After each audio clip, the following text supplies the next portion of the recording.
Hello, welcome. Question 9, speed is on bearing. The bearing of F from G is 64 degrees. What is the bearing of G from F? Remember, this is a back bearing. So if you are dealing with back bearing and the angle given to you in the question is what we refer to as what? Theta. And if that angle is not up to 180, then we add 180 to the angle.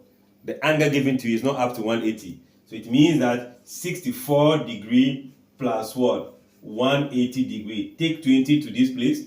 That will be 200 plus what? 44 degree. So I would have gotten the answer at C without drawing the diagram.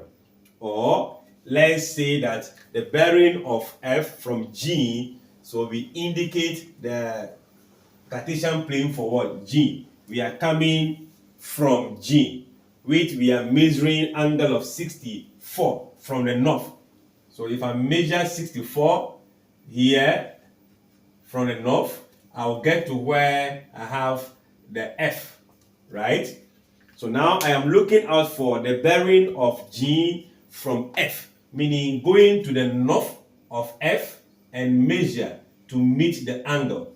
Remember, this line is parallel to this, so the angle here as 64 will also be 64 here.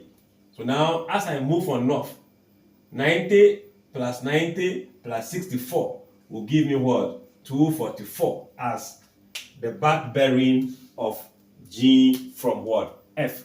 And that answer still remains what? The C. So in section A, you don't need to draw a diagram. You can just go ahead. If the angle given to you, which is bigger than 180, then we subtract 180 from that angle. Then you are good to go. Like, share, comment, and subscribe, and come back to question 10.